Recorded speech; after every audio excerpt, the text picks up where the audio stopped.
In this video essay, I intend to explore the similarities between Marxism and Buddhism, as identified by Ambedkar. I seek to show how the philosophical synthesis of the two can lead to an opportunity for an attempt at better politics in the Indian context, or at least for coming to a better approach to understanding Indian politics. In doing so, I'll be using Althusser's idea of ideology and ideological state apparatuses to look at the caste system and how it operates in the institutions of the state and broader civil society, given the intertwined nature of caste as well as class antagonisms in modern capitalist India.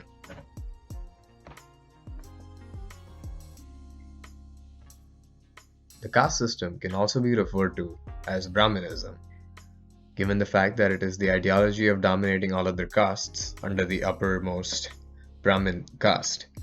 The Brahmins' historic control of the means of material and intellectual production means that they had provided religious justifications for preventing lower caste people from becoming literate and engaging in any sort of activity that would produce knowledge in the mainstream discourses of Indian society.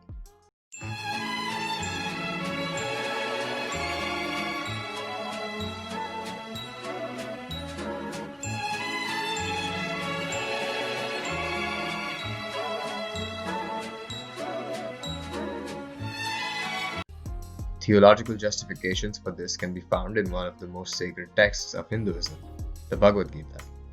In this theological text, the Hindu notion of karma is developed and is used as the tool that explains why one is born into a certain caste and what that entails. This karma, which translates roughly to action or deed, is seen as the accumulation of one's actions over multiple lives. The Hindus believe in reincarnation of the soul into material bodies. The Gita states that if the karma of one's past lives is bad, then one is born into a lower caste, and if it is good, then one is born into an upper one. Along with this notion of divine accounting of sins, the Gita also focuses on the concept of dharma, which means duty. It declares that one's dharma must be carried out within their capacities as members of specific castes, and should not try to transcend those boundaries. In descending order, the hierarchy starts with the Brahmins, who are the priestly caste. The Kshatriyas are warriors and kings, the Vaishyas are merchants, and the Shudras are the hereditary labor caste or servants of the rest of society.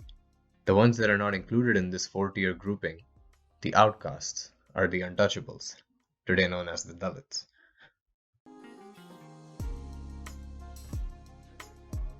Ambedkar himself was a Dalit. He grew up in a community where access to education was close to nil.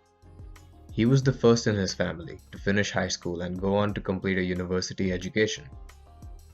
Participating in the struggle for independence in India, he maintained that the only way forward for India to become a real democracy would be through the annihilation of caste.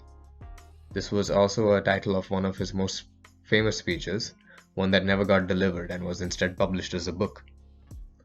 He became a widely influential leader, particularly for the Dalits, and even worked his way towards becoming the chairman of the drafting committee of the Indian Constitution. His belief was that no country could become a properly functioning democracy if it did not also have social democracy. Looking at the pervasiveness of authoritarianism in all layers of society, from caste to patriarchy to the relations within the family unit, Ambedkar realized that while India became independent and was seeking to become a democracy, it would not be able to do so in actuality if these obstacles were not dealt with. He was able to include within the Constitution of India the duty of the state to abolish caste-based discrimination and to allow for affirmative action to aid historically marginalized communities. Having been a vocal critic of Hinduism for its deeply rooted idea of caste, near the end of his life, Ambedkar chose to convert to Buddhism. He urged Dalits to follow his lead and abandon the religion that persecuted them for millennia. Instead, he wanted them to adopt a religion that he believed promoted equality and justice in the world here and now, not based on some divine accounting of past lives that perpetuated rigid hierarchies.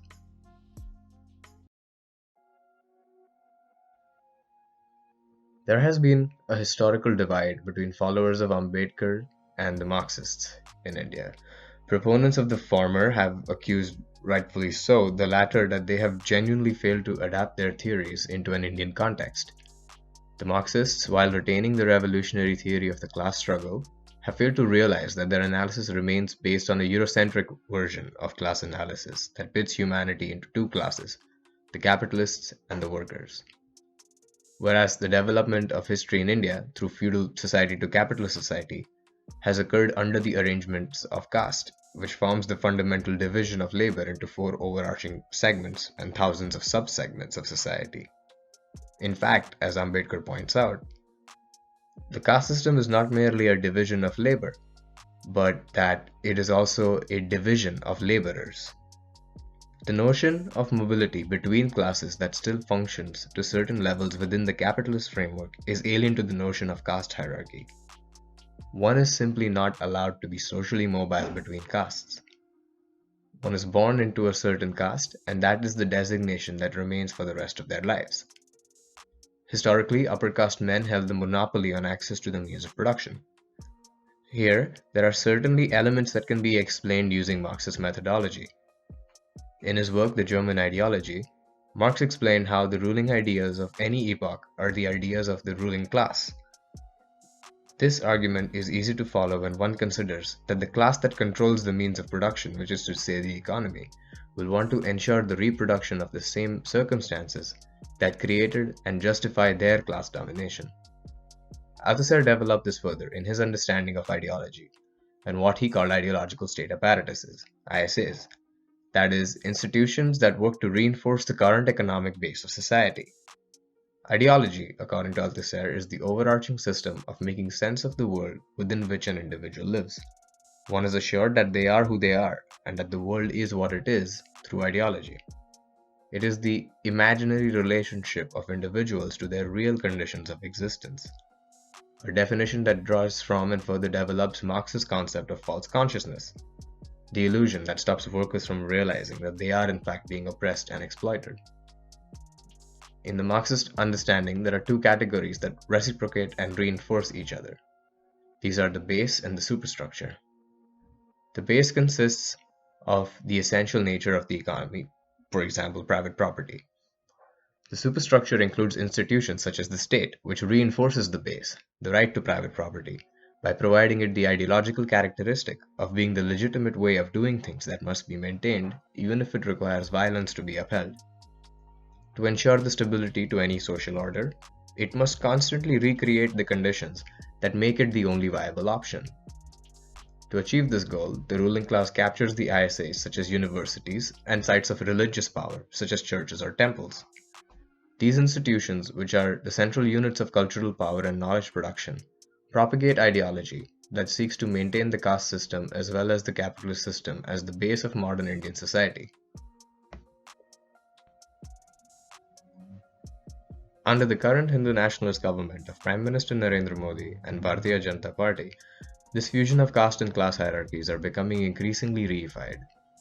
While maintaining a rhetoric of wanting to take control of the nation and bringing about the glories of the past, a past that never truly existed, the government is also rapidly increasing its commitments to creating ease of business for multinational corporations that exploit Indian workers and resources. Even in political parties that apparently work towards liberation of all peoples, such as the communist parties in India, there have not been many leaders from lower castes at the forefront of their parties. Even in states governed by communist parties, caste-based violence continues to occur through state institutions such as the police. In civil society, organizations such as NGOs that are meant to promote betterment of life conditions and empowering marginal voices into the mainstream are haunted by the specters of caste and class. We recognize right now that in many parts of the world, social welfare has been privatized through the NGOs. And the non-governmental organizations, of course, are working out there, dealing with a lot of the social problems. And the state basically says, I don't want anything to do with this. Let the NGOs take care of all of the social issues. This is a big transformation because as a recipient, if I'm getting something from the state, I make a claim upon the state and say, I'm a member, I'm a I'm a subject in this state, or I'm a citizen of this state, and I have rightful claims, and I want the state to deliver on those claims. When it all goes to the NGOs, in effect, you have to go and beg for charity. Now, this changes the position of a low-income person begging for charity or putting a legitimate demand upon the state, which they believe has some responsibility for guaranteeing their welfare.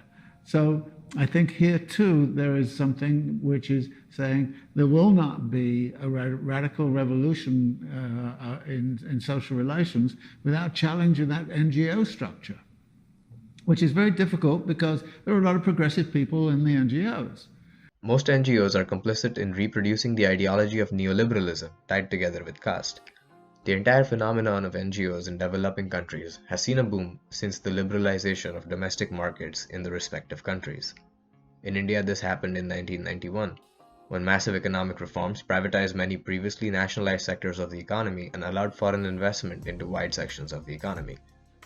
Neoliberalism embodies capitalism in a much more accelerated manner than ever before seen.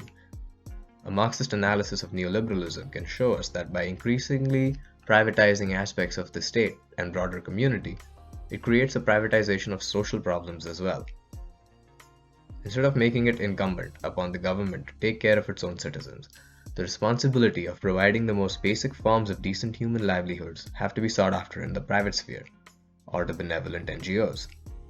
While the NGOs may no doubt be working in good faith to help the conditions of the marginalized peoples, more often than not, the leadership and sometimes every member of many NGOs are constituted by either members of the upper caste or from an economically privileged background, the two not being mutually exclusive in any sense. This in turn affects the policies and approaches of these organizations and how they reach out to their targeted communities. One recent instance, as an example from last year, shows how the urban NGOs that are operated by the ruling stratum affects the real material conditions of the marginalized. In a decision that might essentially displace around 5 to 7 million indigenous peoples from forests in India, the Supreme Court cited as its justification petitions from so-called conservationist groups. These groups argued that indigenous peoples living in the forests were making unsustainable use of the lands and contributing to deforestation. This is contrary to multiple research results that have shown that indigenous peoples have been incredibly sustainable in the way they treat the lands they depend on. In fact, the bigger reason behind the displacement lies once again in the economic policies of the state and its constant push towards neoliberalization. It wants to turn India into a country that can be used for raw material extraction by multinational as well as domestic corporations. Just a few weeks after the Supreme Court order, it was revealed that one of the businessmen close to the Prime Minister received a massive allocation of land to construct a SEZ, a special economic zone. These are areas where not only do companies not pay taxes, but they also receive additional incentive in the form of subsidies to do business. In this case, it concerns an open mining project that will need to destroy huge areas of forest and displace many thousands of people who depend on those lands for their daily existence. Dalits and other lower caste groups, being assigned the divinely sanctioned task of serving the rest of society, are delegated to the work of sanitation and cleaning. Despite being outlawed, manual scavenging, which is manually cleaning dry latrines, remains an active occupation completely dependent on caste-designated labor.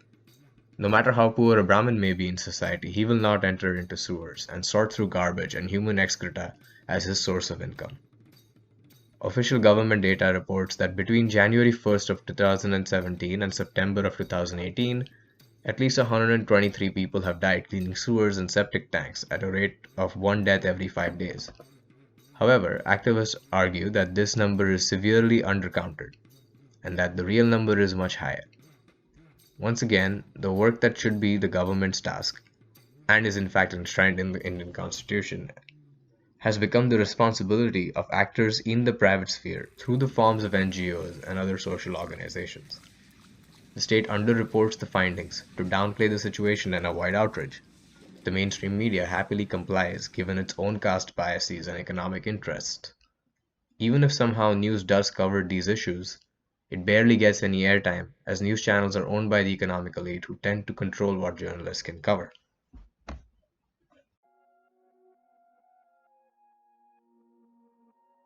Ambedkar's interpretation of the Buddha, in his work The Buddha and His Dhamma, put forward the argument that the Hindu notion of karma naturalized and fixed the inequality and suffering within the caste system. That karma was calculated to sap the spirit of revolt completely, as the justification for one's lot in life remained related to a past life that no matter of revolt in this world could alter. The Hindu model of karma, therefore, is fatalistic and individualistic. Here one can see similarities between Ambedkar and Marx in their attempt to situate the root of suffering not in idealist justification, but by a materialist critique of power relations. Marx's method shows that by looking at individuals, one loses sight of the real level of analysis in observing historical developments, which are classes. Individualizing, or rather one can say privatizing the results of social dynamics, is a telling characteristic of the capitalist superstructure. The ideological state apparatuses constantly regurgitate the idea that one should focus on individual action and change instead of the collective power that lies in solidarity and community. For example, history is taught through what is called the great man theory of history, perspective that promotes the idea that certain individuals and their own efforts, intellect, and courage are the reason that history was shaped in a certain way and took particular routes. However, by subjecting this kind of historicism to a materialist critique, it is exposed to be a lie that actively works to suppress the narratives of greater social and collective dynamics that in fact shape and propel individuals into the limelight of history.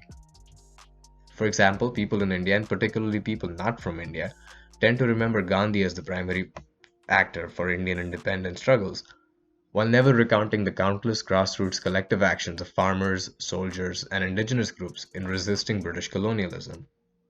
By subjecting the Hindu notion of karma to a similar materialist methodology, Ambedkar explains that untouchability is not the product of an individual's past sins, but of society's present order. And he says that the Buddhist idea of karma implies a notion of collective moral responsibility. The Buddhist idea of karma is seen more as a social category because of the rejection of the idea of reincarnation of an eternal soul, as believed by Hindus. Another similarity that Ambedkar himself sees between Buddhism and Marxism is to be found in the concept of dukkha, or suffering. It is at the foundation of the Buddha's religion and refers to exploitation and poverty. Just as Marx proclaimed that philosophers had thus far only sought to explain the world, but the point was to change it, Ambedkar believed that the function of philosophy is to reconstruct the world and not to waste its time in explaining the origin of the world. Similar to Marx, he wrote that private ownership of property brings power to one class and sorrow to another through exploitation. The task of Buddhism in Ambedkar's view, therefore, is the elimination of suffering through social action that works towards abolishing private property. The synthesis of an Ambedkarite model of Buddhism and the revolutionary theory of class struggle in Marxism, I argue, can provide the ideological foundations for reconstructing modern Indian society into what its preamble to the Constitution strives towards, a secular socialist democratic republic. One such group of organic intellectuals that cultivated this theoretical connection and attempted to manifest this into material reality were the Dalit Panthers. They were a radical anti-capitalist and anti-caste group that were founded in the 1970s and popularized the term Dalit as a self-identifying label of pride in one's identity as not just lower caste, but also as precarious workers and other oppressed categories in society, thus showing in practice their solidarity with fellow oppressed peoples, be it social or economical oppression. In their attempt to synthesize Marxism and Buddhism, they wanted to continue the project of Ambedkar, who saw the latter as a rational and moral ethic that would challenge the obscurantist elements of Hinduism and provide a philosophy of action for untouchables. And indeed, they followed through in their praxis with the philosophy of action. Taking inspiration from the Black Panthers in the United States, they set up infrastructures outside of the state. They selected the name Dalit Panthers after reading about the US Black Panthers in Time magazine. The movement combined the work of Ambedkar with the militancy and self-defense of the Black Panthers to combat atrocities against Dalits. The movement's co-founders, Namdev Dasal, Raja Dhale, J.V. Pawar, and Arun Kamble were poets and writers. Their anti-establishment poetry and short stories published in Dhasal's magazine Vidroh were powerful realistic descriptions of the oppression of Dalits and their revolutionary struggles for change. The movement also used self-defense in response to atrocities against Dalits, held election boycotts, demonstrated against the ruling Congress party, and attacked Hindu deities to protest Dalit caste oppression. Now, many communists in India seem to affiliate with a cruder atheism and complete rejection of religious ideals in achieving liberation. But those conclusions are dependent on the analysis of 19th century Europe and not on the historical analysis of Indian caste society. By combining the methodologies and analyses of Marxism and Ambedkar's view of Buddhism, we can arrive at a far better understanding of current antagonisms within Indian society. The fusing of insights from these two theoretical backgrounds, by providing a better analysis of the real conditions of existence, paved the way towards better articulation of concrete measures towards the abolition of private property and the annihilation of caste. So, I'm going to leave it out here for now, as this was really just a quick adoption of an old essay I had written over a year ago. I know I mentioned a lot of different ideas and concepts and historical events, and not all of that context is graspable in one go, so I am thinking of making the next few videos and explaining a few specific components discussed over here in greater detail. Leave a comment if you have any questions or suggestions or criticisms. This video is really more of an introduction, like I said, and I know there'll be leftists waiting to pounce and say, oh, there's already work happening in regards to these projects fusing. To that, I just want to say we need to keep pushing it forward even more aggressively without stopping to congratulate ourselves. If this didn't really teach you anything new, sorry to have wasted your time, but I think it's important to create this content for others who are unaware about it. And bringing up this topic, really last note, is that especially at the time when I'm making this video, I want to mention one of the people at the intersection really of these two projects is Anand Teltumbre. He's someone who does a great job at tracing the evolution of these movements and their antagonisms and possible connections in his books. I would really recommend getting your hands on any of his books really, such as The Radical in Ambedkar, Anti-Imperialism and Annihilation of Castes, The Republic of Caste, The Persistence of Caste, and for a good account of how communists who were contemporaries of Ambedkar interacted with him personally and politically, read his introduction to Ambedkar's unfinished work called India and Communism. And I just mentioned him because currently he's in jail along with many other Dalit, Adivasi, environmental and human rights activists. An almost 70-year-old scholar being put in jail in the middle of a pandemic. In a case that has at best, I don't want to even get started with that. You can Google it for yourself. I'll leave some links below for the Bhima Koregaon arrests and that whole fiasco. And thanks for watching.